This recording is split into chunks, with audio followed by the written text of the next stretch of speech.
On peut applaudir les conférenciers pour les lancer, les mettre en forme. Et puis, c'est à vous pour cette conférence pendant 1h30. Merci. Merci beaucoup. Vous nous mettez la pression, nous applaudissons, on n'a même pas commencé à parler. Donc, on va commencer par se présenter. Je suis Alain Perrier, le chef du service des contrôles de comptes et de gestion.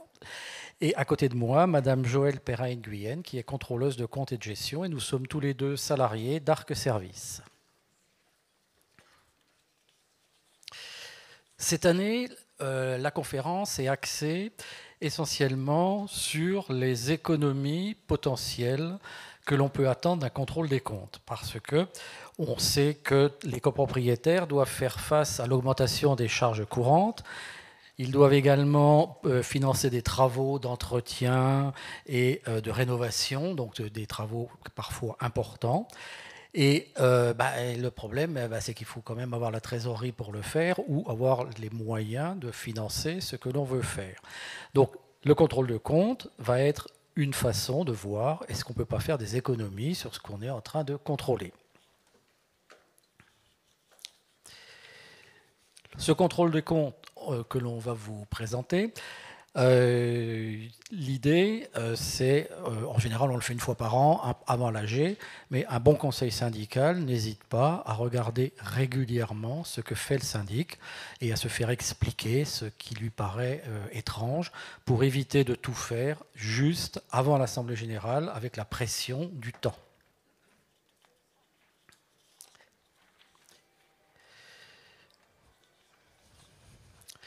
Donc on va vous parler du plan maintenant de la conférence.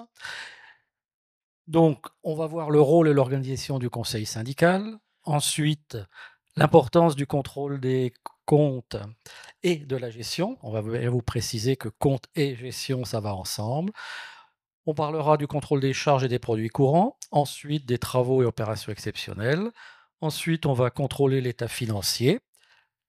Et puis, on va se poser la question, bon, on a fini, monsieur le syndic, au revoir, et après? Donc, qu'est-ce qui va se passer après?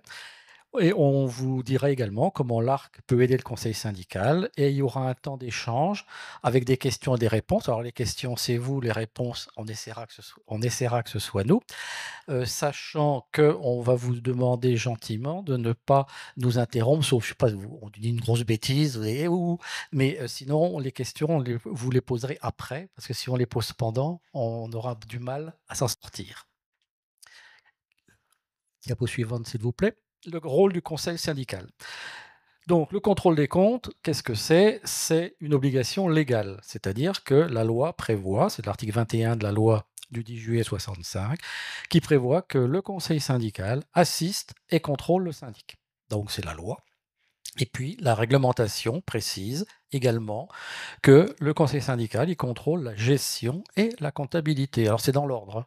Et personne ne peut s'y soustraire.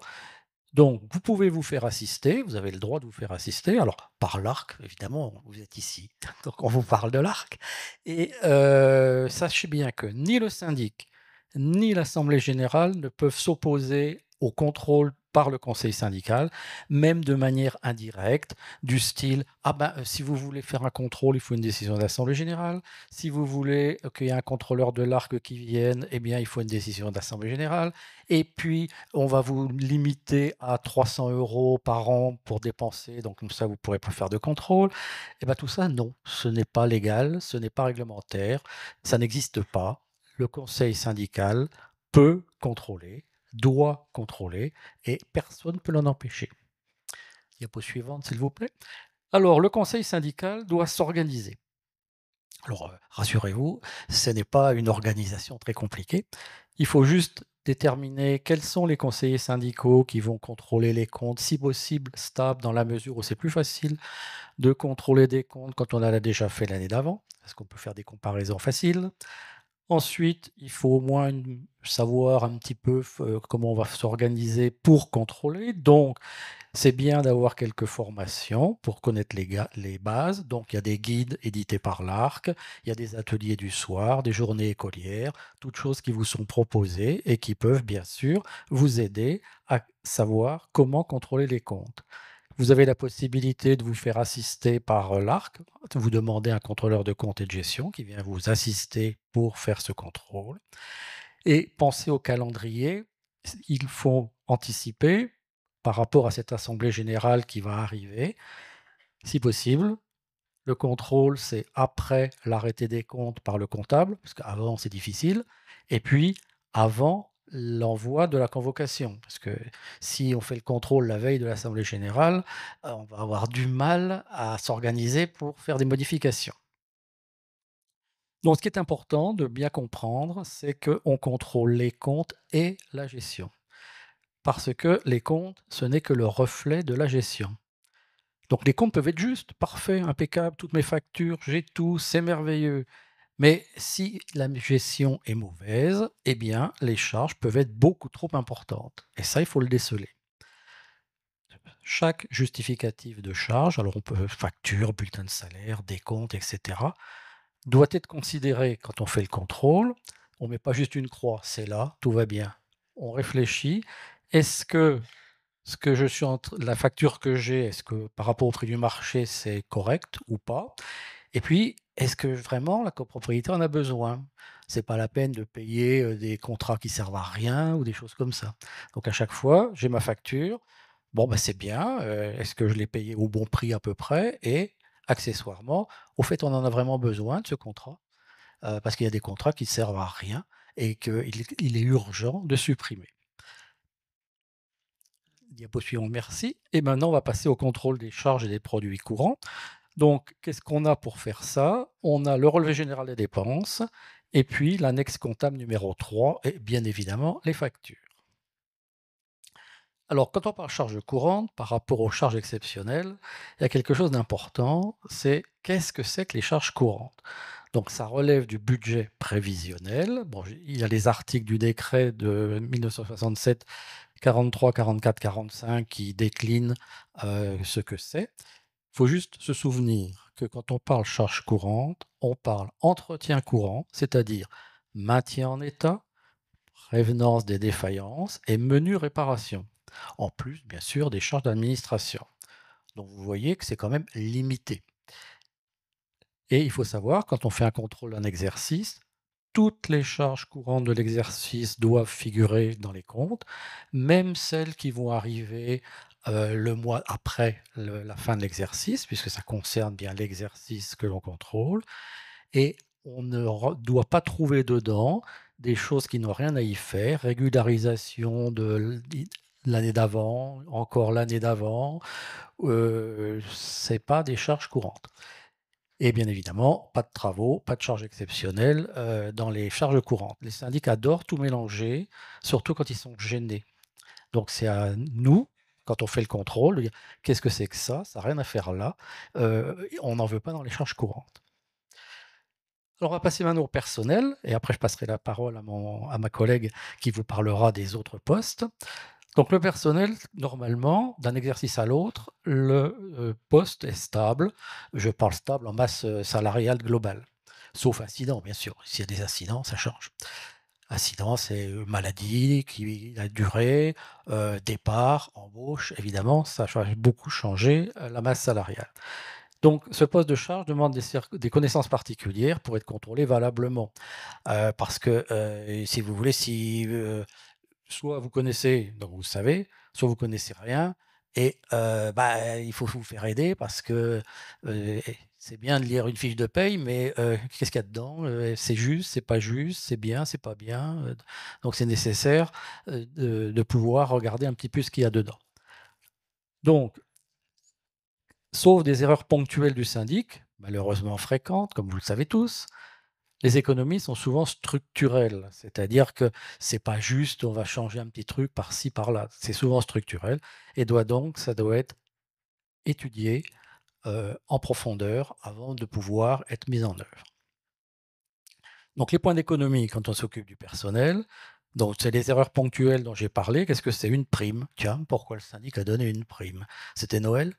Les heures supplémentaires ou complémentaires des employés d'immeubles, c'est lui justifié, qui c'est qui les décide, comment ça s'est organisé. L'indemnisation des congés payés non pris, oh bah oui, la pauvre gardienne, elle n'a pas pris tous ses congés, ben je vais lui payer.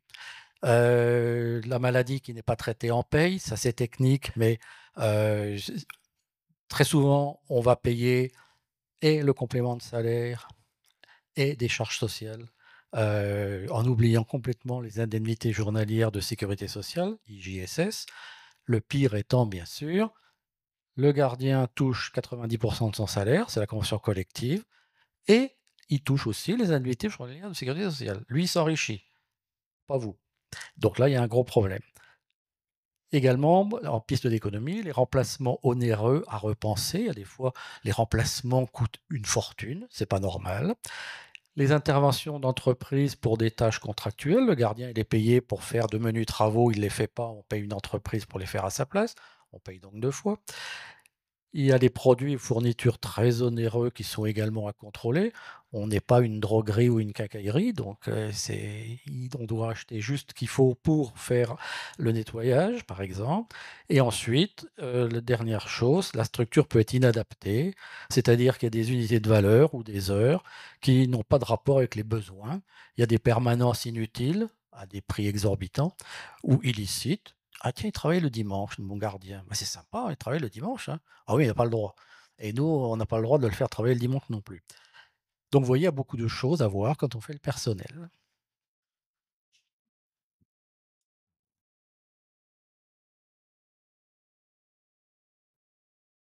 Oui, bonjour. Euh, donc effectivement, on va parler du poste de chauffage, qui est un poste en général très important dans les copropriétés. Souvent, c'est le premier poste de dépense euh, après ou avant le personnel. Donc pour économiser sur ce poste, il faut déterminer, il faut déterminer précisément ce que l'on consomme par exercice. D'accord. Euh, Là, on en parlait tout à l'heure, hein, il faut que ce soit les charges de l'exercice, la totalité des charges de l'exercice, d'accord, en dehors des régularisations des exercices précédents. Vous vérifiez l'évolution de la consommation, d'accord. Euh, Apprécier effectivement le coût par logement. Est-ce que c'est normal? Est-ce que c'est trop cher? Est-ce que voilà, qu'est-ce qui s'est passé? Et son évolution en tenant compte des coûts moyens. Donc, les coûts moyens, vous pouvez aller regarder sur le Césarc en développement, voilà, sur le site de l'ARC. Et tout en vérifiant qu'effectivement, les aides de l'État qui étaient prévues ont bien été perçues, demandées et perçues par le syndic. Il faut aussi vérifier si le contrat de fourniture est adapté, d'accord, s'il est ouvert à la concurrence. On parle notamment du gaz, de l'électricité, d'accord. Les syndics souvent changent de prestataire. Voilà. Alors, comment procéder à l'analyse de ce poste de chauffage? Donc, effectivement, on va repartir des factures, totaliser effectivement les consommations en kilowattheure, mégawattheure, en tonnes vapeur ou en litres si c'est du fioul, d'accord? Ça, effectivement, c'est pas toujours indiqué dans les relevés généraux de dépenses. Ils oublient de marquer les consommations, donc voilà, ou alors il y a des erreurs au niveau des voilà. Ensuite, il faut neutraliser de ce poste total de consommation au titre ce qu'on appelle du chauffage. Il y a une partie qui concerne le chauffage de l'eau chaude. Donc, on va neutraliser l'énergie qui est utilisée pour l'eau chaude sanitaire, d'accord. Et ensuite, on va regarder par rapport au degré jour unifié. Alors les degrés jour unifiés, c'est un petit peu compliqué. C'est, effectivement, on a connaissance dans la région dans laquelle on est, de de de l'évolution, de du degré, du degré de température extérieure Enfin, voilà. Il y a une comparaison qui est faite sur un site, les sites, heu,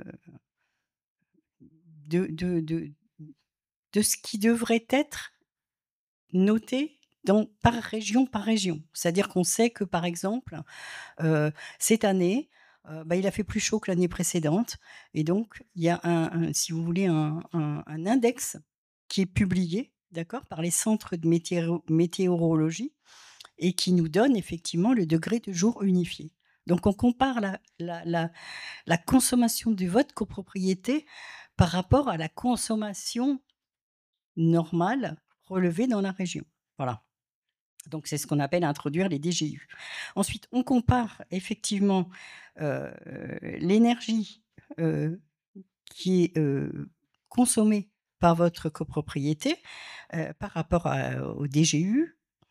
Voilà, on fait une quote-part entre les 2 pour déterminer ce qu'on appelle un ratio Z. D'accord? Donc ensuite, on considère l'évolution des coûts. Maintenant qu'on a parlé des volumes, maintenant on va regarder au niveau des coûts. Diapositive suivante, merci. Donc en fonction des types de contrats. Alors on a plusieurs types de contrats. On a la fourniture directe du gaz, du fioul dégranulé, par une entreprise. On a une fourniture indirecte par un contrat qui a été signé avec une entreprise qui qui fournit en même temps l'énergie. Donc ça, c'est nous, on le déconseille, c'est déconseillé. Ensuite, on a le chauffage urbain. Bon, au niveau du chauffage urbain, on essaie pour justement arriver à avoir une comparaison des consommations. On fait, la part entre ce qui est consommation et ce qui est redevance. La redevance étant fixe, quel que soit le volume, d'accord? Ensuite, seule la fourniture directe permet de choisir son fournisseur et une certaine concurrence, d'accord? Alors, le moins cher n'étant pas forcément le meilleur. Alors du coup, c'est ce que signifie qu'on l'a vu récemment dans le cadre de nos contrats, on a, certains fournisseurs d'énergie qui ont fait des ruptures de contrat au motif, tarifaire, d'accord? Et en fait, ils ont été imposés à la copropriété par certains fournisseurs, qui du coup ne pouvaient plus financer les contrats, à prix bloqué. Donc ça pour vous, c'est quelque chose qui est très compliqué, mais nous, on l'analyse. Quand on analyse le coût, on analyse aussi l'évolution du coût. D'accord? C'est-à-dire qu'on s'aperçoit qu'effectivement, bah, le fournisseur, il a changé la formule, ou le syndic, a demandé ou le fournisseur l'a fait de son propre chef. Il a changé la formule, au lieu d'avoir un prix bloqué, il est passé à un prix, qui était beaucoup trop important. D'accord? Donc ça, c'est important aussi. Ensuite, une fois qu'on a regardé un petit peu, effectivement la consommation d'énergie, son évolution donc en volume et en coût, on peut passer aux autres charges qui font partie des charges de chauffage. Le contrat de maintenance et de conduite des installations qu'on appelle le contrat P2, qui est toujours là, qui est toujours présent, hein. Ensuite, le contrat P3 de garantie totale, ça garantit les matériels en fait. C'est assez complexe, c'est pas dans toutes les copropriétés. Si vous voulez, c'est une espèce, d'adhésion de la copropriété, heu, pour le renouvellement des matériels. Ensuite, le fournisseur, fait un bilan. Il explique, combien a coûté le renouvellement des matériels, versus ce que vous avez, cotisé, en fait, pour ce renouvellement du matériel. Donc ça, on l'analyse également. Ensuite, on a le contrat P4. Bon, on l'a pas toujours dans toutes les copropriétés. Le contrat P4, c'est effectivement, la participation à un remboursement d'un emprunt qui a été fait par le fournisseur. C'est le cadre, c'est c'est fréquent dans le attends, ah, j'ai mon téléphone qui sonne. Oui, le contrat P4 ne concerne que certaines copropriétés qui font de la rénovation.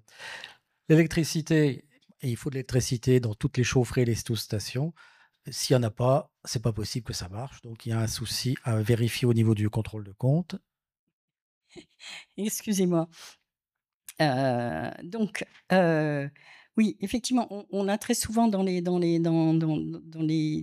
nos contrôles, effectivement, on s'aperçoit qu'au poste chauffage, il n'y a pas d'électricité. Donc, c'est pas normal. Ensuite, on a toutes les réparations, voilà, en dehors du P3 dont on a parlé tout à l'heure. Le traitement des fluides, les fluides, c'est effectivement les fournitures, vous savez, le sel pour adoucir l'eau, etc. Ensuite, on a certaines copropriétés font appel à des bureaux d'études thermiques pour une assistance permanente. Voilà. Donc, on n'oublie pas notre objectif, c'est effectivement faire des économies, d'accord? Donc, effectivement, les pistes d'économie, on va dire, c'est effectivement de faire 1 degré de moins dans les logements, sachant que ça représente à peu près 7 de chaleur en moins à payer. Alors, on ne va pas dire qu'il faut le faire, mais pour étudier cette possibilité, d'accord? Ensuite, on peut diminuer la durée des saisons de chauffe. Là, le rôle du conseil syndical est important parce que souvent les syndics, oublient de dire aux fournisseurs de couper le chauffage et vous continuez à payer. D'accord? Voilà, donc ça, c'est important. On vérifie, également le réduit de nuit, c'est-à-dire le chauffage la nuit, qui est normalement, mmh, enfin et c'est moins chaud la nuit, quoi, voilà. Ensuite, on vérifie la bonne maintenance. Est-ce que c'est bien entretenu? Parce que sinon, ça génère des rendements très importants qui génèrent un surcoût en volume. Tout ça, on l'analyse. D'accord. On vérifie le coût des postes annexes, souvent onéreux. Tout est possible, hein. On a vu des choses très étonnantes. Alors, la fausse bonne idée, c'est les répartiteurs de chaleur. Alors, c'est très à la mode. On dit il faut des répartiteurs de chaleur. Les répartiteurs de chaleur ne permettent pas de faire des économies. Alors, une fois qu'on a fait donc le personnel, le chauffage, qui sont les 2 postes souvent les plus importants, on arrive à l'eau. D'accord? Donc ce poste est en général stable d'un exercice à l'autre. Alors, pour économiser sur ce poste, il faut déterminer précisément ce que l'on consomme, toujours la même chose, par exercice, ce que l'on paye par exercice. On n'a pas à avoir des factures des exercices antérieurs ou de l'année prochaine. On vérifie l'évolution de la consommation générale et son évolution. D'accord? Souvent, les membres du conseil syndical vérifient la répartition de l'eau, mais il faut voir l'eau dans son ensemble, la répartition individuelle, mais aussi le total de l'eau qui est facturée. Parce qu'une partie de l'eau est perdue, on va dire, dans les parties communes ou sert à l'entretien. D'accord? Donc ensuite, on vérifie les consommations privatives, je viens d'en parler. Pour avoir une idée un petit peu de la consommation, on dit que bon, si c'est supérieur à 100 mètres cubes par an et par l'eau principale, ça semble, anormal. Donc on recherche les causes. Est-ce qu'il y a des fuites? Est-ce qu'il y a des comportements, anormaux des habitants? Une suroccupation? De l'arrosage? Ah oui, bah, cette année, il y a eu des travaux, de, de rénovation ou de ravalement. Ah d'accord, OK, donc dans ce cas, c'est normal. OK. La consommation des commerces aussi, bien les vérifier. S'il y a des compteurs divisionnaires, en général, on vérifie la répartition entre la consommation d'eau chaude et d'eau froide, hein. On considère que la répartition, est de 1 pour 3. Donc 2 tiers d'eau froide, 1 tiers d'eau chaude. Et ensuite, il reste effectivement, j'en parlais tout à l'heure, ce qui n'est pas réparti individuellement et qui permet effectivement de nettoyage des parties communes. On considère que 5 c'est à peu près la norme. Voilà. il est possible pour les copropriétés de faire voter en assemblée des forfaits. Parce que très souvent, enfin, ça arrive, certains copropriétaires oublient d'ouvrir la porte ou de noter leur index. Et du coup, voilà, si on met des forfaits, ça règle une partie du problème. Bon, c'est un petit peu moins fréquent maintenant parce que souvent on a des télérelevés, donc voilà. Mais sachez que ça existe et ça marche bien, c'est très dissuasif, hein. Parce que si on met, si vous n'ouvrez pas votre porte ou si on relève pas votre compteur, bon, on va vous facturer 50 ou 100 mètres cubes d'eau, c'est dissuasif, hein. Alors évidemment, l'année suivante, on va leur rembourser la différence entre ce forfait et ce qu'ils ont consommé, mais ça fait mal au porte-monnaie et donc au porte-monnaie du copropriétaire, ça fait du bien à la copropriété. Le conseil syndical peut effectivement analyser finement les relevés des compteurs divisionnaires. Et ça, vous connaissez très bien vos copropriétaires. Vous voyez, ah bah tiens, lui, il n'a pas du tout consommé depuis 3 ans. C'est quand même bizarre, il y a toujours quelqu'un. Son compteur est peut-être bloqué. Voilà. Ensuite, on continue donc, on repère les fuites des canalisations communes, on procède aux réparations, sensibiliser les habitants au prix de l'eau surconsommée, on l'a vu, ou gaspillée dans des fuites privatives, c'est très fréquent. Éviter les contrats avec des prestataires qui garantissent un niveau de consommation en échange d'intervention dans les parties privatives. Ça, c'est très, très à la mode. Mais ce n'est pas le rôle et l'objet d'un syndicat de copropriété. Donc, si votre syndic vous propose des contrats sur des prestataires qui garantissent un niveau de consommation, dites non. Voilà. Ensuite, moderniser effectivement les compteurs divisionnaires vieillissants. Les fournisseurs le comprennent très bien, mais il faut faire la demande au syndic. Quand vous vous apercevez qu'il y a beaucoup de compteurs bloqués, que ça, enfin voilà, ça marche pas bien. Voilà. Alors, on passe ensuite à un autre poste de dépense qui est le contrat de nettoyage. La société de nettoyage est très important, essentiellement pour les copropriétés qui ne disposent pas de personnel, mais aussi pour les autres. Les points d'économie. Donc, il faut vérifier chaque année que l'indexation du contrat. On s'aperçoit que la facture augmente d'année en année. Est-ce que ça correspond bien au contrat? Est-ce que l'indexation est normale? Si le contrat est trop onéreux, ne pas hésiter à le remettre en concurrence. Supprimer des prestations qui ne sont pas très utiles ou en diminuer les fréquences. C'est facile à comprendre. On nettoie trop souvent les vitres, par exemple. Voilà. Supprimer les doublons, ça, c'est une piste très intéressante parce que très souvent, on s'aperçoit que dans le contrat de gardiennage pour les copropriétés qui ont des gardiens, il est prévu que le gardien entretienne un certain nombre de choses. Mais on s'aperçoit que non seulement on paye le gardien, mais en plus, on a pris une société de gardiennage pour faire exactement la même chose. Voilà. Alors, les frais de gestion, c'est les frais de gestion du syndic. Là, ce sont des pistes d'économie très, très importantes qu'on relève dans quasiment tous nos contrôles. Donc, il faut vérifier l'application des honoraires forfaitaires décidés par l'Assemblée générale. Ça, a priori, ça a l'air simple comme ça, mais ce ne l'est pas toujours. Le contrat, l'Assemblée générale s'est réunie au mois de mai. Le syndic a fait une nouvelle proposition d'honoraires en augmentation, bien entendu. Et on s'aperçoit qu'au niveau des factures, il a appliqué l'augmentation à partir du 1er janvier. Ce n'est pas admis. Ce n'est pas admis. Moi, je dis toujours lors de mes contrôles, vous imaginez un locataire, vous êtes locataire, vous venez votre bailleur a décidé d'augmenter le coût de la location.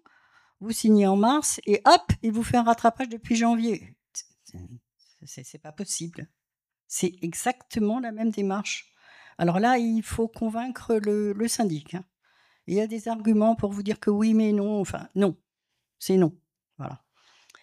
Ensuite, on refuse toute facturation supplémentaire, contraire aux dispositions de l'annexe du fameux décret du 17 mars 1965. Alors, il y en a beaucoup, hein, des facturations supplémentaires. On en trouve beaucoup. Regardez un petit peu partout. Tout ce qui est honoraires complémentaires, prestations complémentaires. Et ça revient également à bien négocier les honoraires forfaitaires du syndic. Dans les honoraires forfaitaires, je prends un exemple, hein, parce que ça, c'est intéressant. Dans les honoraires forfaitaires du syndic, vous avez par exemple 4 visites d'immeubles et 3 réunions avec le conseil syndical de 9h à midi.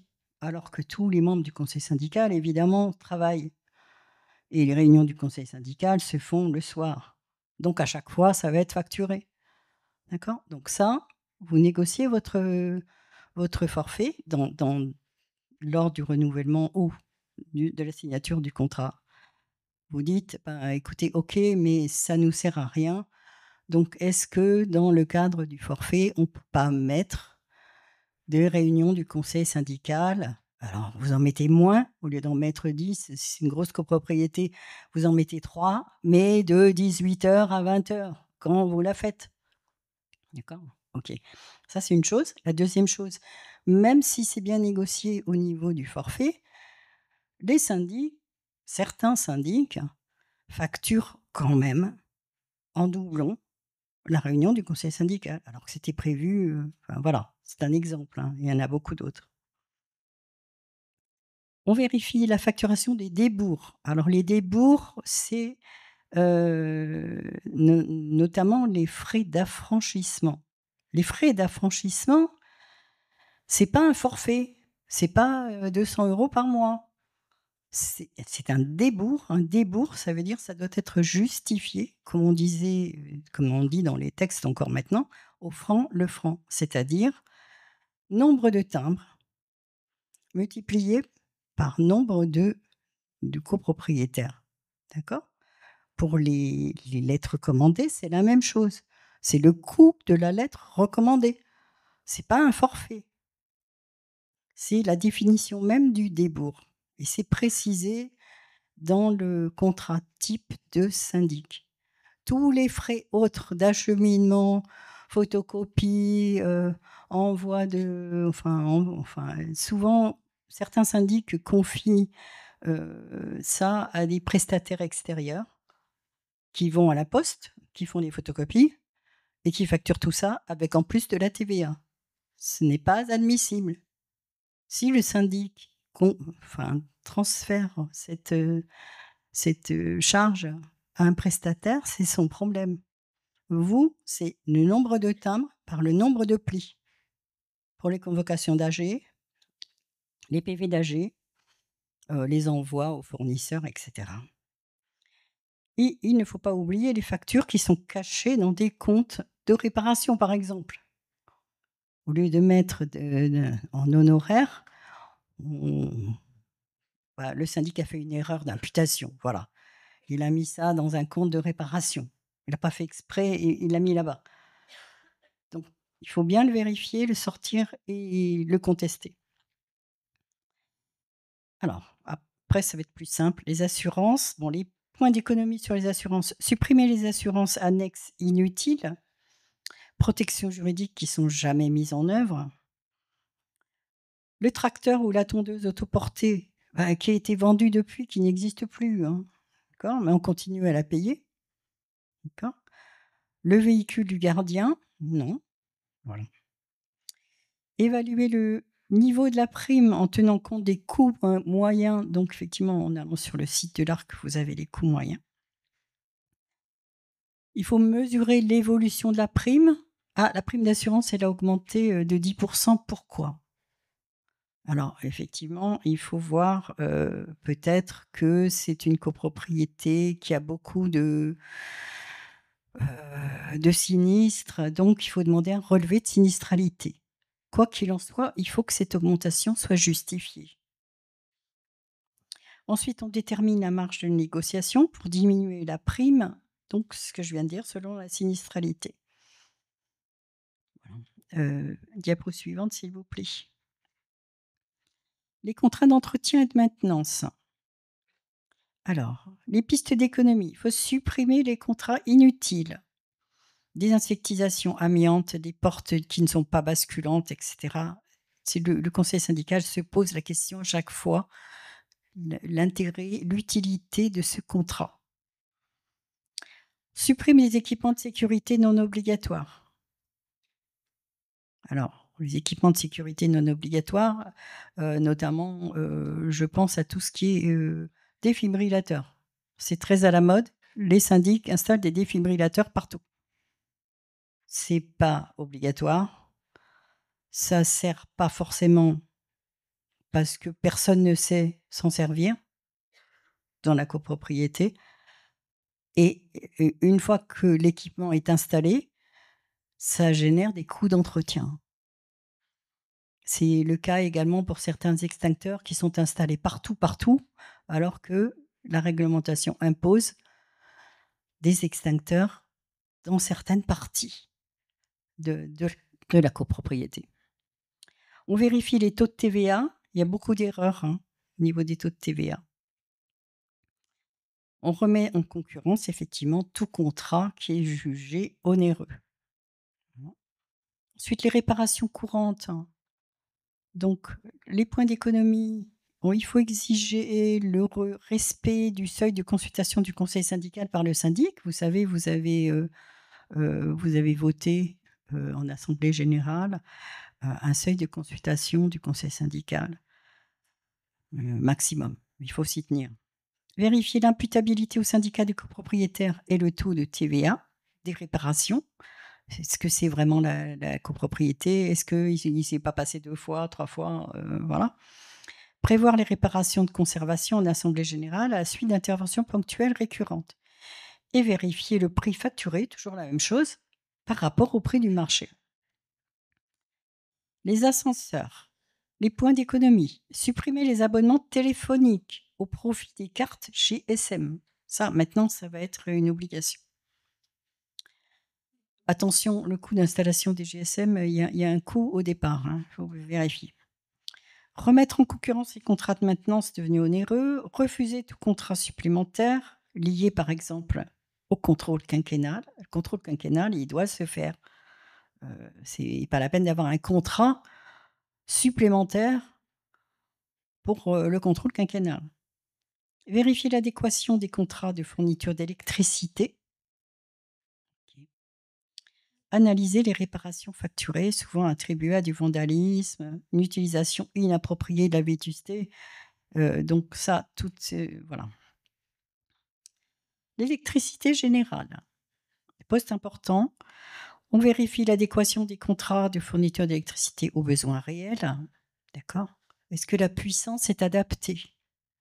Alors ça, effectivement, vous pouvez ne pas savoir. Nous, on le contrôle. D'accord? Si vous avez un compteur de 36 kVA pour votre hall, c'est pas normal.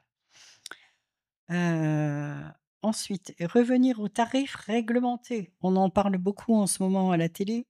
C'est très important de revenir aux tarifs réglementés de l'EDF. Ensuite, on vérifie le prix payé.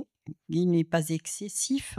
Alors effectivement, vous avez le parking qui est allumé en permanence ou des problèmes de détecteurs de mouvement qui sont en panne et vous avez une électricité énorme. Attention aux ampoules LED qui ne sont pas adaptées aux minuteries et donc qui sautent et qu'on doit remplacer. Voilà. Les tiers intervenants. Les points d'économie, les tiers intervenants, c'est on va en parler tout à l'heure. On vérifie, alors c'est les honoraires d'huissier, d'avocat, les honoraires de l'ARC par exemple, les honoraires d'architecte, voilà. C'est tout ça les tiers intervenants. On vérifie que les honoraires d'huissier hors dépens ne sont pas payés par le syndicat des copropriétaires, notamment le commandement de payer en particulier. On vérifie que le total des honoraires des avocats pour une même affaire, ça c'est très important, par rapport aux résultats obtenus, remise d'honoraires ou changement d'avocat. Regardez, c'est parfois assez affolant d'avoir les dépenses d'avocat par rapport aux sommes récupérées. Refuser la facturation de l'externalisation des archives si l'assemblée générale n'en a pas décidé préalablement. Je pense que c'est un peu tard parce que presque tous les syndics ont déjà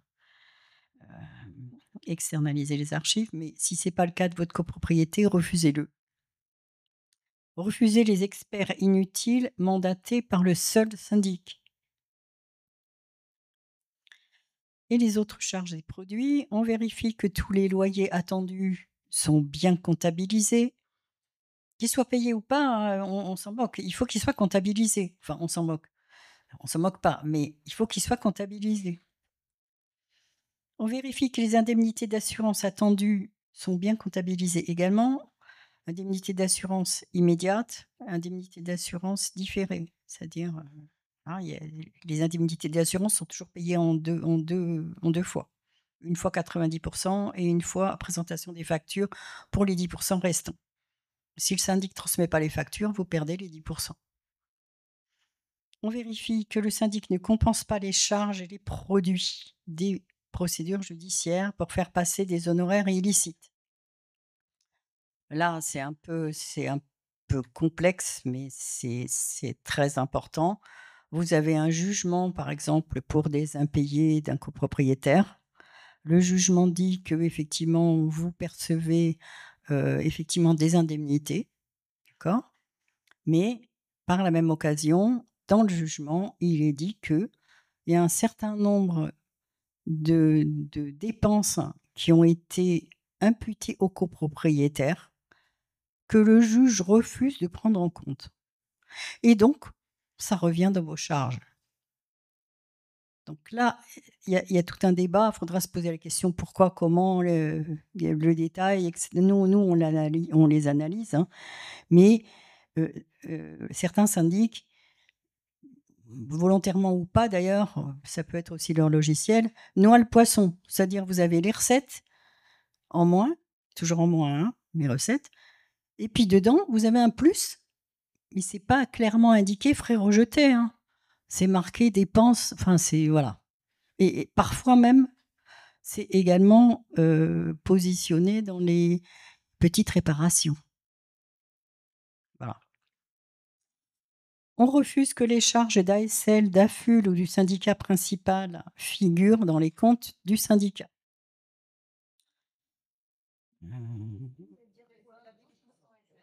On va poser les questions après. D'accord ? On vient à votre secours.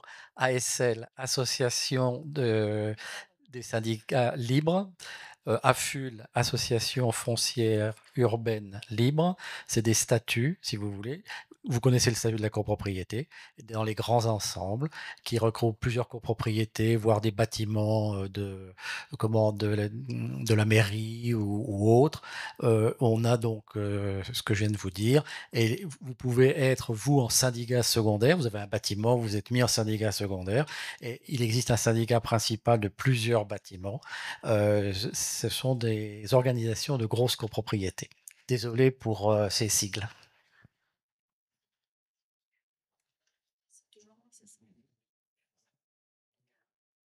Alors, donc on a parlé du contrôle des charges courantes, d'accord ? Donc on rappelle, hein, les charges courantes, c'est les charges qui ne sont pas exceptionnelles et qui permettent de monter un budget, d'accord ? Donc c'est les charges de l'exercice, les charges courantes, hein, que de l'exercice.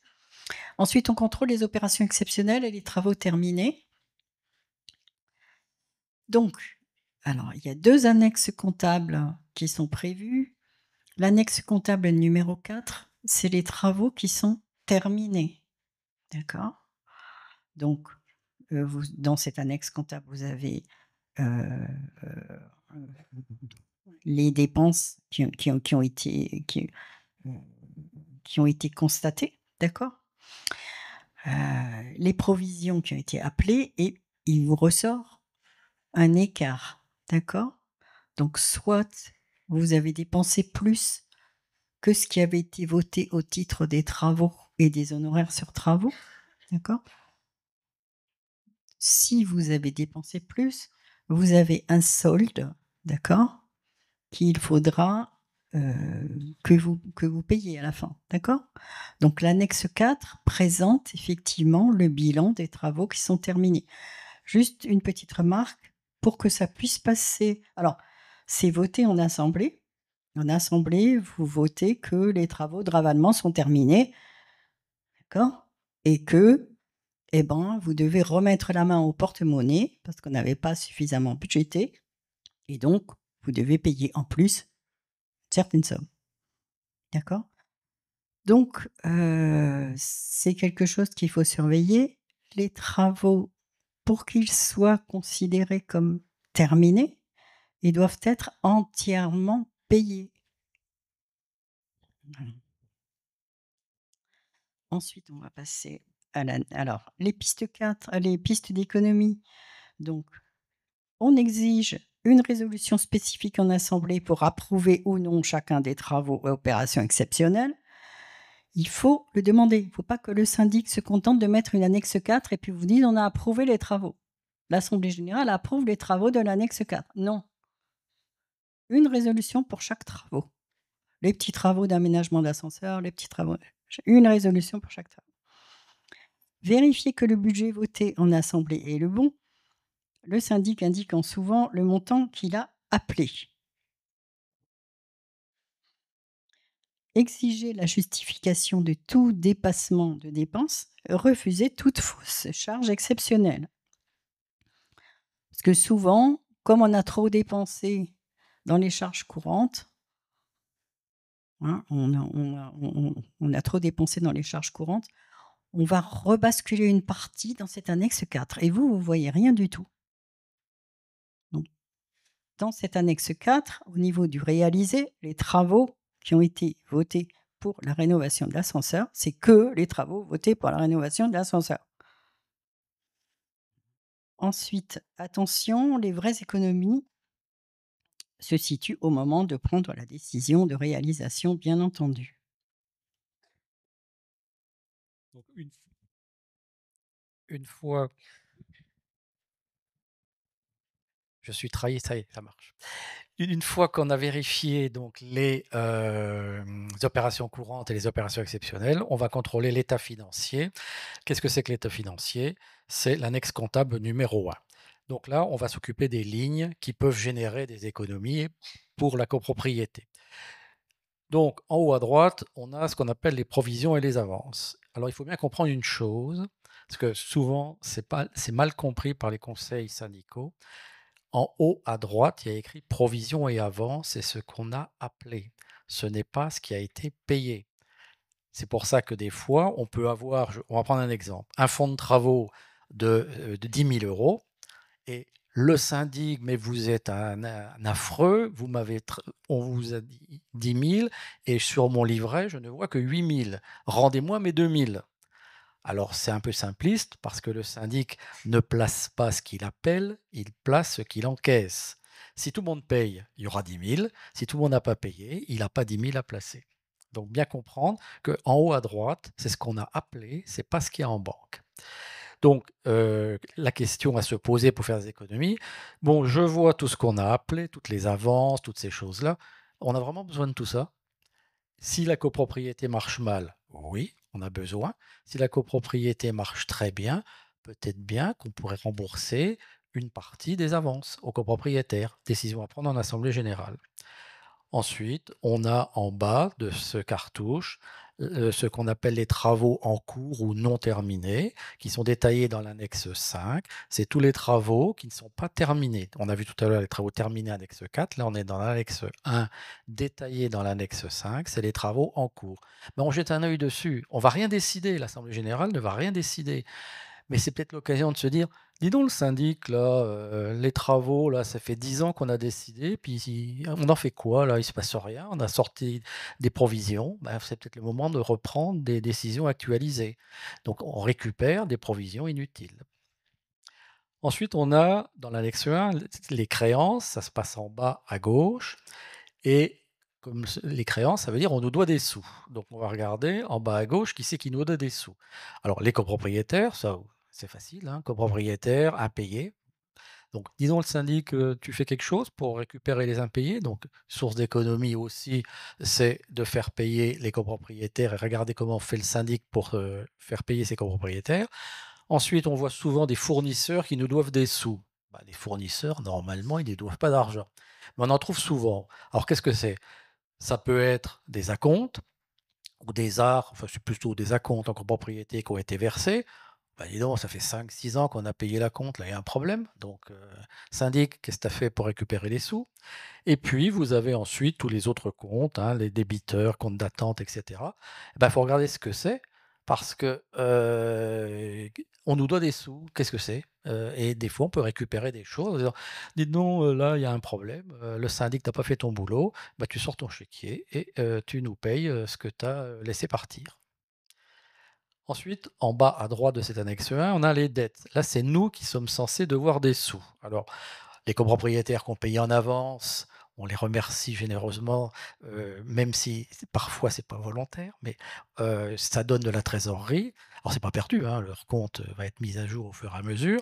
Et puis tout le reste, on doit des sous aux fournisseurs, mais on leur doit vraiment, parce qu'il y a une prescription quand même. Quand on s'aperçoit qu'on doit à un fournisseur depuis 5, 6, 7, 8 ans quelque chose, on lui doit plus, parce qu'il y a une prescription quinquennale. Donc monsieur le syndic, il demande rien, donc cet argent, on le doit plus, donc on veut apurer et donc récupérer en réalité, ce qu'on ne doit plus. Et puis vous avez tous les mêmes comptes, hein, créditeurs, comptes d'attente, et cetera. On regarde tout pour voir de quoi ça parle, parce que des fois vous avez: «Mais c'est quoi cette indemnité d'assurance? Elle a 5 ans là, qu'est-ce que c'est? Pourquoi c'est là?» heu, Rendez-la nous, c'est-à-dire donnez-la au copropriétaire. Et maintenant, le contrôle est fini, on est parti, et le syndic se dit: «Ouf, ils sont partis, bon débarras» et qu'est-ce qu'on va faire? Alors qu'est-ce qu'on va faire? Il faut d'abord que le conseil syndical établisse une liste des points demandés pour un suivi efficace, que les paroles c'est bien, mais écrire ce qu'on veut, c'est mieux. Ensuite, il faut exiger une version corrigée des documents comptables en faisant attention aux contreparties du style: «Bon, bah, cette facture-là, on n'en veut pas. Je vous l'enlève». «Ah, mais il est sympa le syndic. Mais au fait, il en a fait quoi de cette facture?» «Beh, il l'a mis en attente et 10 ans après, elle est toujours là. Il ne l'a pas remboursée». Et on suit réellement l'application des points demandés, évidemment. Et il faut savoir que seul ce qui va être décidé en assemblée générale sera seulement opposable au syndic. Donc les paroles, c'est bien, mais attention à ce qui va être écrit dans le procès-verbal. Approuver les comptes. Voilà, on approuve les comptes de l'exercice 2024. Le syndic, il est tout content, il fait ce qu'il veut. Vous avez approuvé les comptes. C'est lui qui va s'occuper de savoir ce que vous avez approuvé, pas vous. Donc vous n'approuvez pas les comptes, vous approuvez un montant de charge chiffré. Ce qui permet justement la facture dont on ne veut pas, ben on l'enlève. Et mettre des réserves, très souvent, ça ne sert à rien. Alors attention, hein, c'est sous réserve de ci, sous réserve de ça. Je vous pose juste la question, combien de fois est-ce qu'on est revenu sur les réserves de l'année d'avant? Jamais. Donc les réserves, vous voyez ce que je veux dire, les syndicats d'or, ils écrivent et on oublie. Et attention, seuls les montants précis de charges approuvés, et éventuellement refusés, peuvent contraindre un syndic, sachant que les grands groupes en ont rien à faire. Ils ont arrêté les comptes, ils les ont bloqués, et ils vous présentent en assemblée générale leurs comptes, et on ne peut pas y toucher. Donc ils vont vous promettre: «Oui, alors vous voulez pas de cette facture-là? On vous promet qu'on va vous la rembourser». Il y a intérêt à les regarder s'ils la remboursent vraiment sur l'exercice en cours. En général, ils ne le font pas. Maintenant, on va voir comment on peut nous vous aider un petit peu à faire ces contrôles de compte. Donc, il y a les articles sur le site que vous connaissez, il y a les revues trimestrielles, il y a les guides et les ouvrages, dont notamment pour la comptabilité, celui-ci qui s'appelle La comptabilité pour tous. Alors, elle est pour tous parce qu'elle n'est pas écrite par un comptable professionnel dans un jargon que seuls les comptables comprennent. Il est écrit, si vous voulez, pour que tous les conseillers syndicaux qui ne sont pas des comptables puissent comprendre de quoi on parle et comment on fait. Il y a les ateliers du soir, les journées écolières, la télévision. On passe à la télé, donc on est célèbre, mais ça peut permettre à ceux qui ne sont pas là de pouvoir se former également. Et puis, vous avez le salon, bien sûr. Donc, il faut savoir que lorsque on adhère à l'ARC, dans l'adhésion, comment je peux dire, collective du conseil syndical, on inclut des réponses à des questions comptables simples par courriel.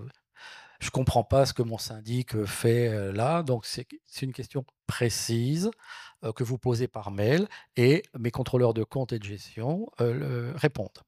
Ils vont pas. Alors si la question c'est que pensez-vous de mes comptes, la réponse rien. Il faut que ce soit une question précise pour qu'on puisse vous apporter une réponse précise. Il existe également des consultations comptables d'1 heure au siège de l'ARC ou en visioconférence ou par téléphone où vous présentez vos documents et pendant 1 heure, vous posez les questions et le contrôleur de compte et de gestion vous répond. C'est compris dans l'adhésion. Mais par contre, il n'y a pas de suivi, il n'y a pas de compte-rendu, c'est juste un échange d'1 heure. Et ce sont bien les contrôleurs de compte et de gestion qui le font. Celui que vous avez en face de vous, c'est donc un de mes salariés qui le fait. Ce n'est pas n'importe qui passait par hasard, donc vous avez affaire à des experts. Alors maintenant, ce qui n'est pas inclus, c'est-à-dire que là, on va vous demander, on va vous faire un devis que vous allez accepter ou non. C'est l'intervention d'un contrôleur de compte et de gestion pour venir vous assister. Donc vous faites la demande en remplissant un petit document qui se trouve sur le site de l'ARC. Je vous fais un devis, vous l'acceptez, vous ne l'acceptez pas.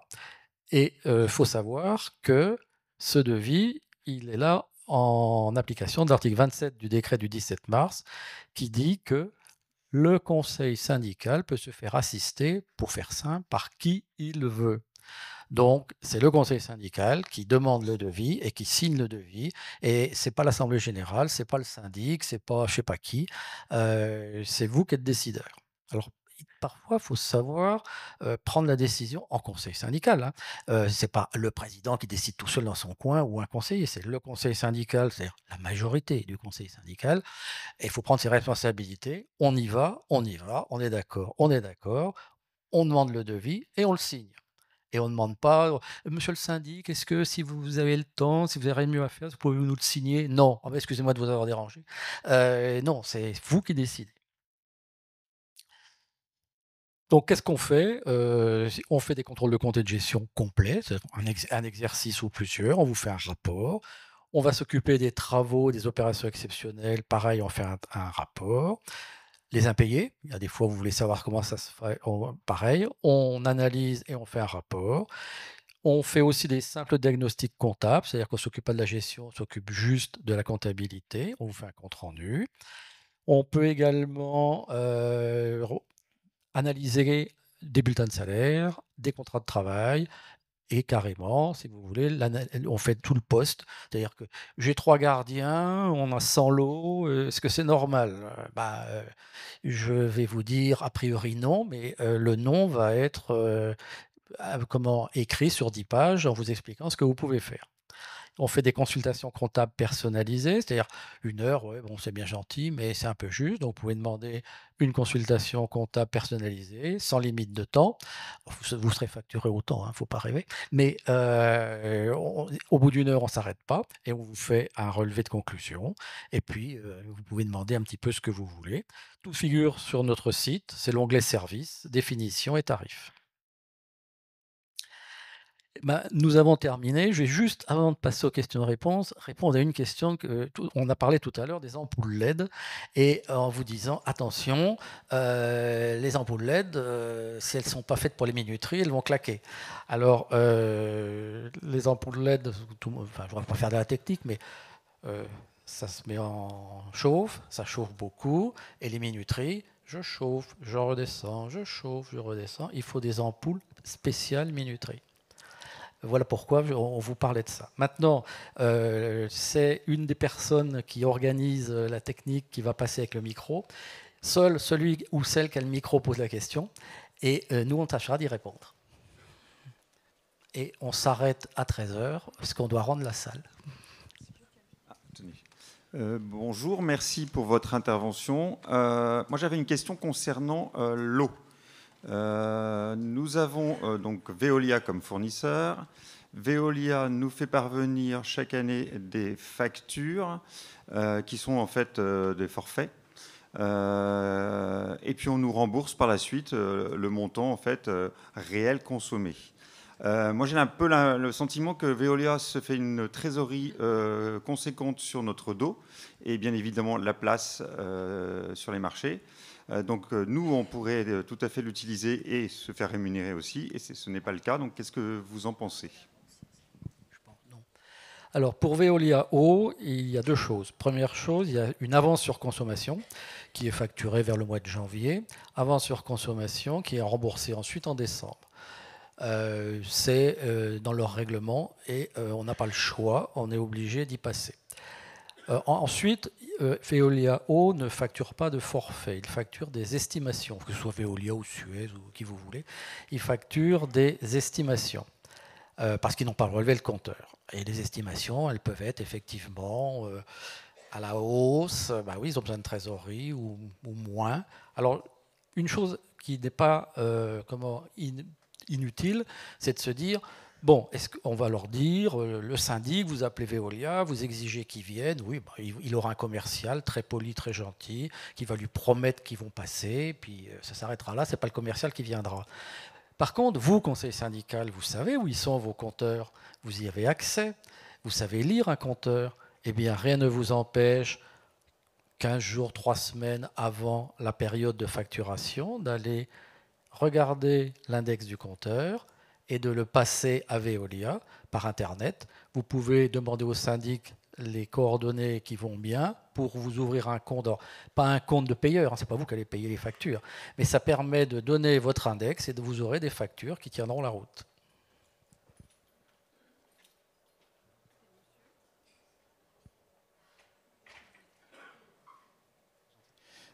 Bonjour. Du coup, est-ce que le syndic, dans la saisie des écritures et donc dans l'état des dépenses qui est remis au conseil syndical, du coup, est tenu d'indiquer aussi les consommations?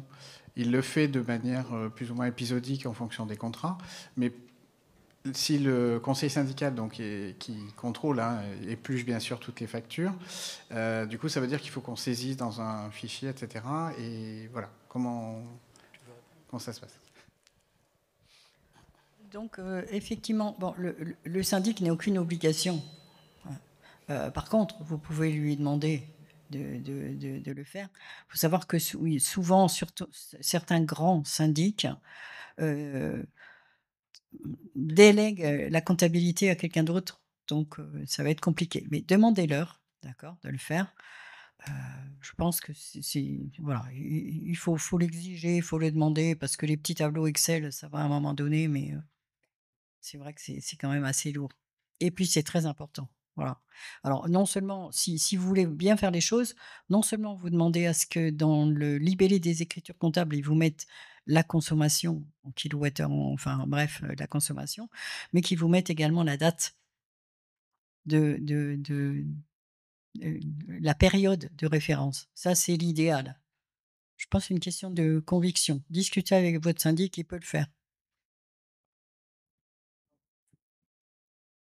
Oui, bonjour. Tout ce que vous venez d'expliquer, c'est du contrôle après coup. C'est-à-dire, en fait, c'est du constat. Est-ce que maintenant, avec le système Estranet, on doit contrôler les factures au fur et à mesure et vérifier ces factures afin de dialoguer directement avec le syndic en disant j'ai un problème sur cette facture, veuillez la régler, et non pas arriver après coup alors que la facture est payée. Alors, il est évident que ça, c'est une modalité, si vous voulez, de contrôle qui est la meilleure dans la mesure où le conseil syndical est investi, l'intranet est alimenté par le syndic et le conseil syndical lit les factures, je dirais quasiment en temps réel. Ce qui permet à un conseil syndical organisé, je dis organisé parce qu'il ne faut pas qu'il y ait Dupont qui dise oui, vous pouvez payer, Durand qui dise non, vous ne payez pas. Hein. Donc il faut que le conseil syndical soit organisé. Mais ça permet de voir immédiatement c'est quoi cette facture, ils ne sont jamais venus, donc monsieur le syndic, vous ne payez pas. Alors, il faut savoir que les gestionnaires, si vous voulez, intelligents, savent que vaut mieux travailler en bonne entente avec le conseil syndical et vont être d'accord. C'est-à-dire qu'ils vont en gros, payer les factures avec l'aval du conseil syndical. Alors, il y en a, hein, faut pas croire. Même chez les grands groupes, il y a des gestionnaires qui mettent un point d'honneur à faire leur métier correctement. Ils reçoivent une facture. Je sais pas, imaginons, on a réparé quelque chose dans la copropriété. Le gestionnaire n'y habite pas, il n'en sait rien. S'ils sont venus, pas venus, ils ont réparé, ils n'ont pas réparé, il n'en sait rien. Donc, c'est le conseil syndical qui sait. Donc, le gestionnaire, il passe la facture. Et si le conseil syndical dit OK, il paye. Si le conseil syndical dit non, il ne paye pas. Donc c'est à vous de mettre en place cela avec le gestionnaire. Bonjour. Ma question porte sur le calcul de l'eau chaude, du coût d'eau chaude et la part d'énergie qui est intégrée par le syndic dans le réchauffement de l'eau chaude. Alors il y a plusieurs possibilités. Il y a soit une formule de calcul, alors il faut une formule de calcul simple qui fait appel, si vous voulez, on va prendre le gaz pour faire simple, pour réchauffer 1 mètre cube d'eau avec du gaz, il faut 130 kWh. Alors, c'est pas moi qui le dis, hein, c'est des gens très savants qui ont fait ces calculs-là. Par exemple, pour chauffage urbain, c'est 98 kW, etc. Mais le syndic, lui, très souvent, si vous voulez, il a son calcul à lui. Donc, le conseil syndical doit réfléchir à quelle est la bonne formule. Nous, on peut bien sûr les donner. Et ensuite, on la fait voter en AG. Comme ça s'impose au syndic. Oui, bonjour. Je voudrais poser une question concernant, justement et rebondir sur la question posée par monsieur tout à l'heure, concernant la consultation de l'extranet et de s'apercevoir en particulier la liste des dépenses et de s'apercevoir qu'en fin de compte, il y a des doublons de factures. Ces doublons de factures ont été signalés au syndic. On lui a même demandé d'envoyer une lettre recommandée avec accusé de réception au prestataire en question. Ça remonte déjà maintenant à plusieurs mois. On n'a absolument aucune réponse, ni de la part du syndic, ni du prestataire. La question précise que je voudrais poser, c'est de savoir, tout à l'heure vous avez évoqué que lors de l'Assemblée générale, on peut mettre des réserves, et des réserves bien spécifiées. Est-ce que le fait de contester ces factures en Assemblée générale et donc de l'inscrire donc au procès-verbal de cette Assemblée générale, est-ce que c'est quelque chose que vous considérez qui est jouable? Alors, il ne faut pas faire de réserve, enfin, il ne faut pas. La réserve, c'est quoi? C'est j'ai 6 factures d'électricité dans le relevé général des dépenses et j'en ai vu que 5. La 6e est probable. Donc, une réserve, je veux voir la 6e. Mais je ne la remets pas en cause a priori. C'est simplement, je ne l'ai pas vue, je veux la voir. Ça, c'est une réserve. Là, on a une facture qui n'est pas légitime. Un doublon de facture, c'est-à-dire c'est l'entreprise qui a facturé 2 fois la même chose ou le syndic qui n'a pas vu qu'il y avait une facture qui n'allait pas. Vous lui dites, il ne fait rien. Donc, le président de l'Assemblée générale, qui en général est le président du conseil syndical, ça permet que les gens voient à la tête qu'ils connaissent, ils lui font confiance parce que le président ou la présidente du conseil syndical, il est copropriétaire comme tout le monde, il paye ses charges comme tout le monde, il n'a aucun intérêt à faire plaisir à qui que ce soit. Donc, a priori, il a la confiance des gens. Donc, quand on va voter les charges de l'exercice, imaginons que le syndic, ils disent, il y en a pour 100 000 €. Alors, le président ou la présidente dit, monsieur le syndic, taisez-vous, laissez-moi causer. Réveillez-vous tous, écoutez-moi. On ne va pas voter sur 100 000, on va voter que sur 98 000, parce que nous allons refuser 2 000 € de la facture ou des factures. On les liste précisément. Le syndic s'étrangle en disant « mais c'est pas possible, vous n'avez pas le droit ». Mais monsieur ou madame la secrétaire, taisez-vous, c'est moi le président ou la présidente, c'est moi qui cause. Donc, vous écrivez, moi je parle. Donc, le président fait voter sur 98 000 euros, que ça plaise ou pas au syndic.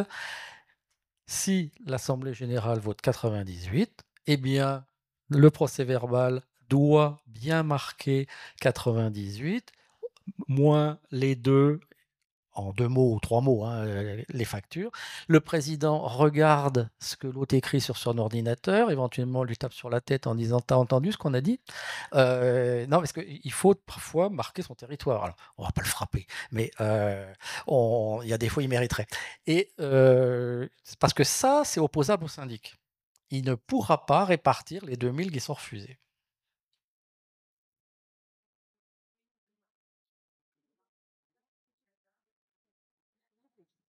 Je voulais savoir comment vérifier les factures des travaux qui ont été votés en assemblée, parce qu'elles ne figurent évidemment pas dans l'intranet. Alors, on a simplement l'état dans l'annexe 4. Mais comment peut-on avoir accès aux factures qui ont été votées, des travaux qui ont été votés? Alors, donc effectivement, ça fait partie de votre pouvoir de contrôle, de votre devoir de contrôle. Vous demandez au syndic, au moment de l'approbation, enfin avant l'assemblée générale, à voir la totalité des factures de travaux. Ils les ont, hein, ils les ont dans des pochettes spécifiques. Peut-être qu'ils ne le mettent pas sur l'extranet. Ça n'empêche que vous avez le droit et le devoir de les avoir. Sinon, effectivement, on en a parlé tout à l'heure, vous n'approuvez pas le bilan des travaux de l'annexe 4. C'est opération par opération, facture par facture, vous vérifiez ces factures. Une question pour Monsieur Perrier. Nous faisons vérifier nos comptes par l'ARC et on est très satisfait. Il y a notamment un tableau qui reprend sur les 14 postes que vous avez décrits, chauffage, frais de personnel, eau, ascenseur, etc. Année par année, les dépenses réelles 2021, 22, 23, etc. Donc ça, c'est très bien. Ceci étant, pourquoi est-ce que l'ARC ne fait pas un contrôle par rapport au budget voté? Alors que là, il y a que les dépenses. Alors, le contrôle, si vous voulez, par rapport au budget, il existe dans la mesure où on fait le bilan. On a voté tant, le syndic a appelé tant, on a dépensé tant, et voilà donc le résultat. On va pas vous contrôler le budget. Simplement, on va vous dire, le budget, il est trop important ou éventuellement, il n'est pas assez important et il faut, le rehausser parce que, vous savez, il y a une position militante qui dit: «Moins le budget est élevé, moins le syndic va dépenser». Bah, si le budget il est trop court, le syndic risque pas d'avoir la trésorerie pour tout payer, donc il y aura un problème et il faudra mettre en plus des sous à la fin. C'est très désagréable pour tout le monde. Le budget, il faut le calculer au mieux. Donc nous, on ne va pas vous faire le budget, mais on peut vous dire, il est trop faible, il est trop fort, compte tenu de la structure de vos charges. Mais on regarde le budget qui a été appelé, enfin, qui a été décidé et appelé, parce que des fois, c'est pas le même, hein, le syndic, il ne sait pas lire.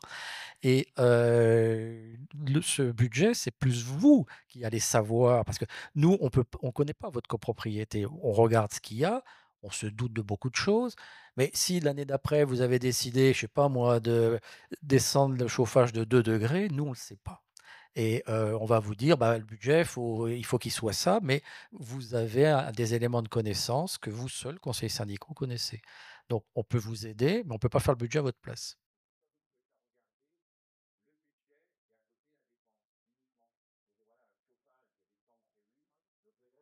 Ah non, bah alors ça, on ne le fait pas. Pourquoi? Parce que le budget, si vous voulez, poste par poste, c'est de la théorie.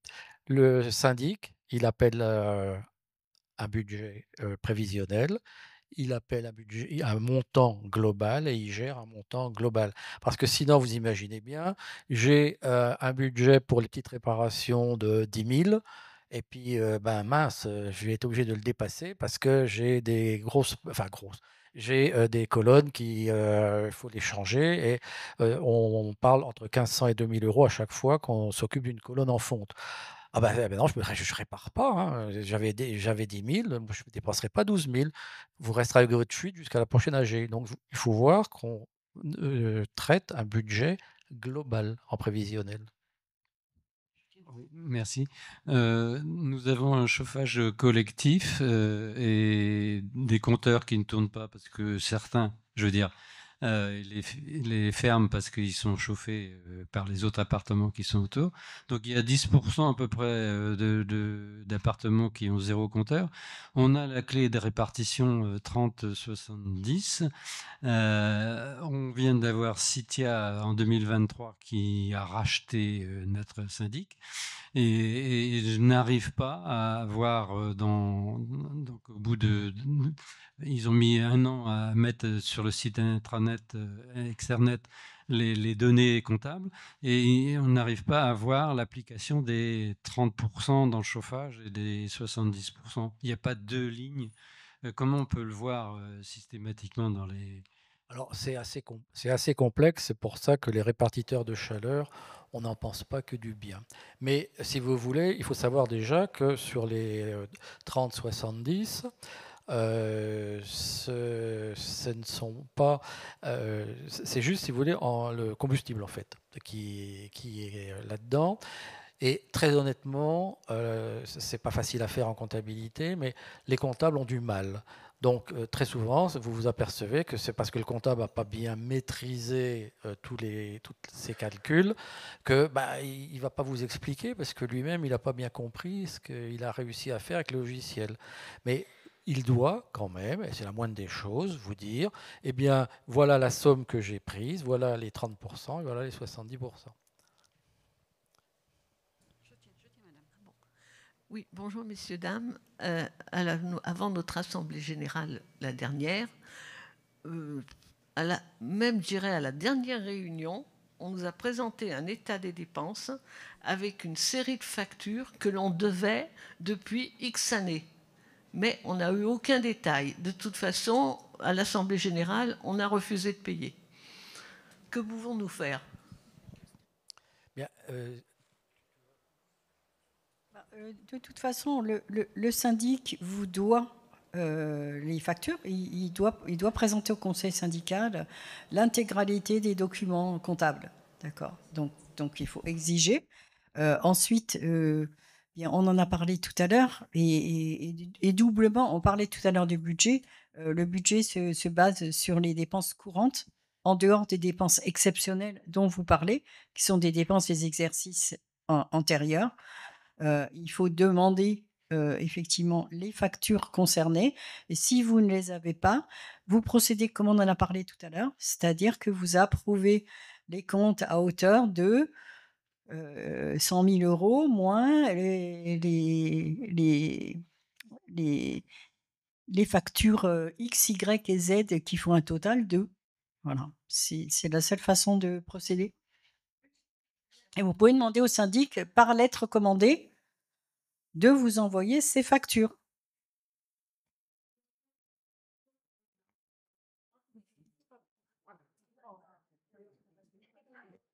Bonjour.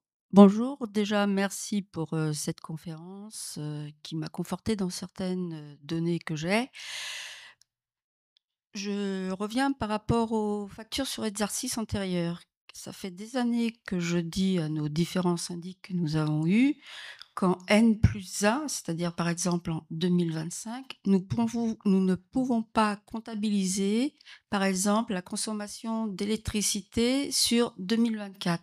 Comment pouvons-nous les contraindre pour cette comptabilisation soit faite dans la bonne année? Est-ce que nous pouvons passer par des comptes transitoires comme les factures non parvenues? Merci d'avance.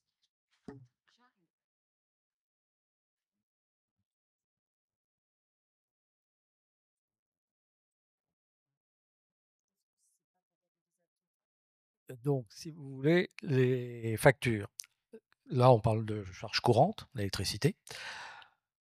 En général, alors ça dépend l'abonnement qu'on a, mais on va supposer l'abonnement standard, une facture tous les 2 mois.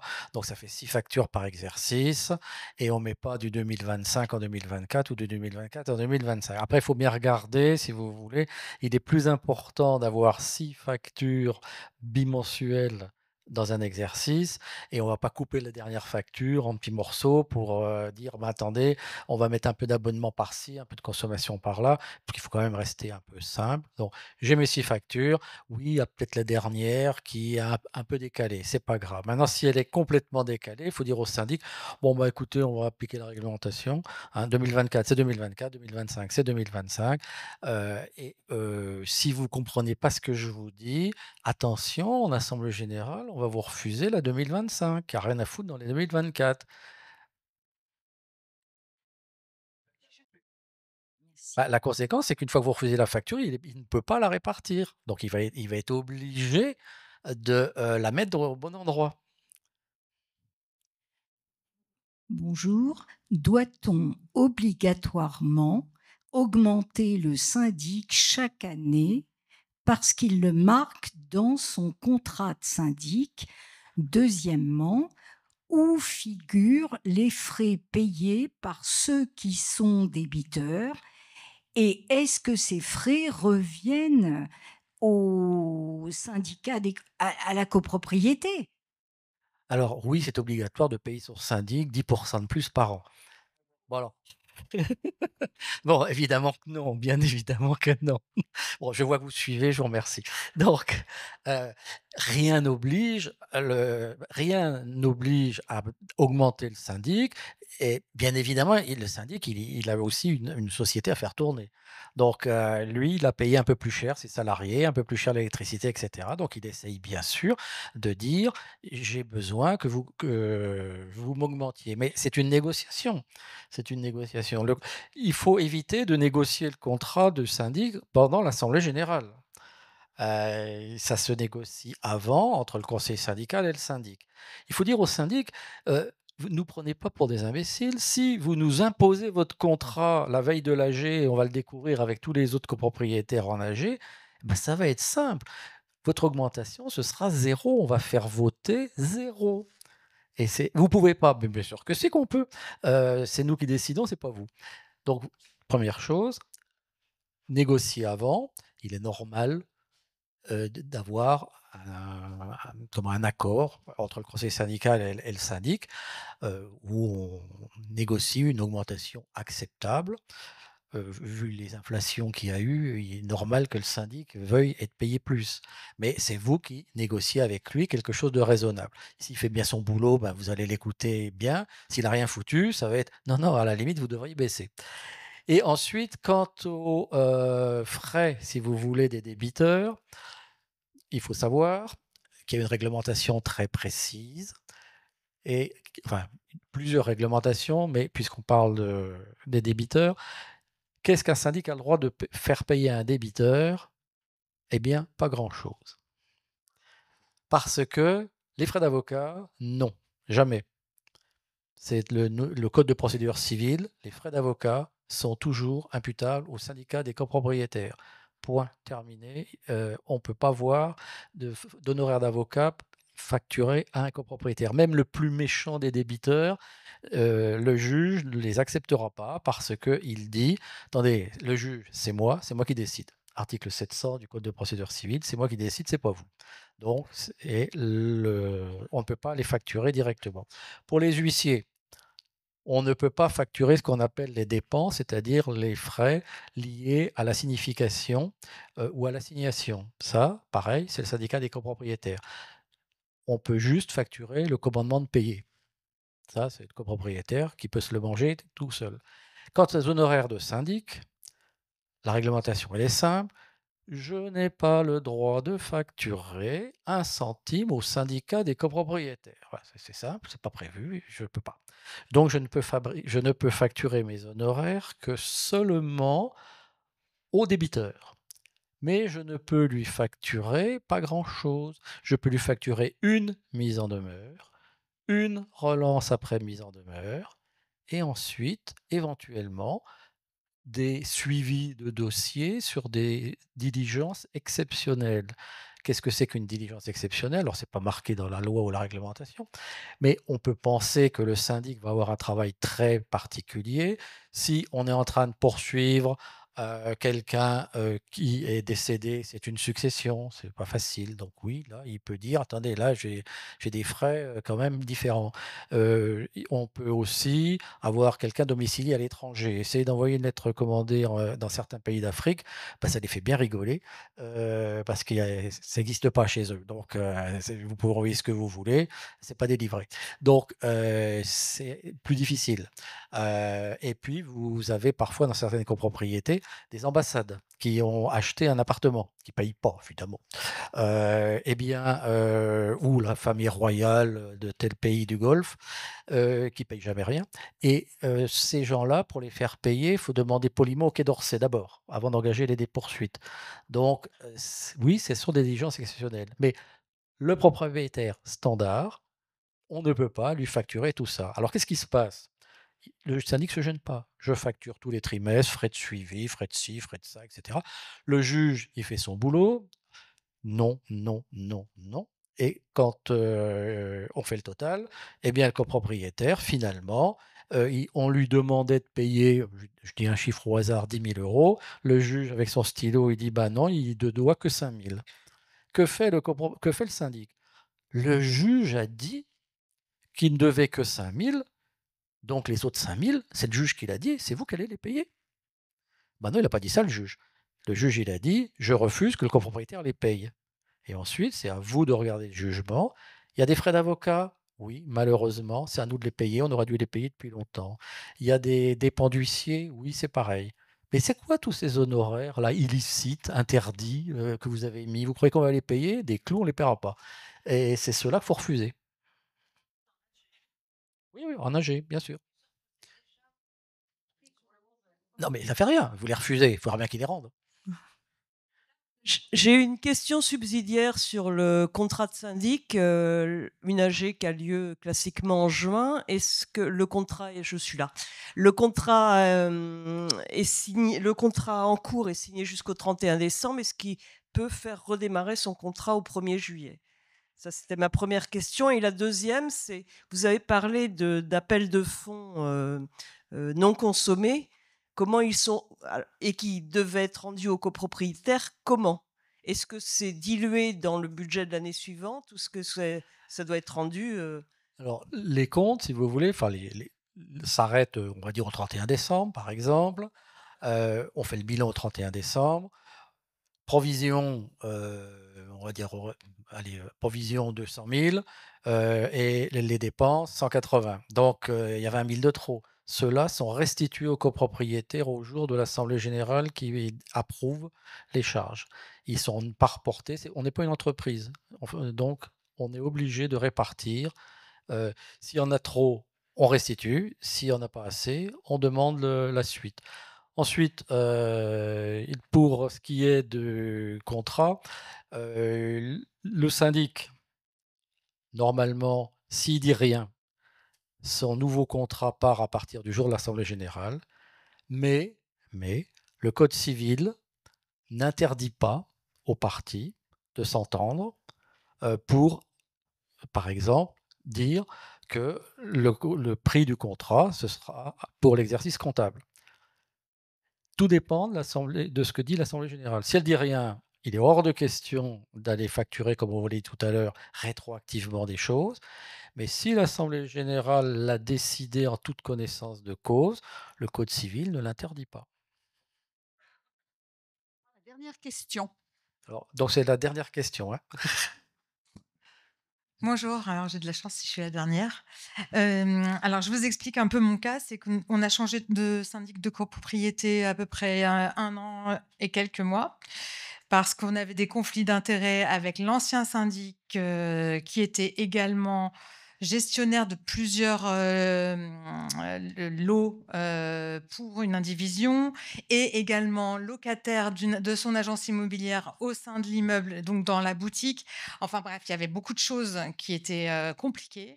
Donc, on est parti, on a trouvé un nouveau syndic.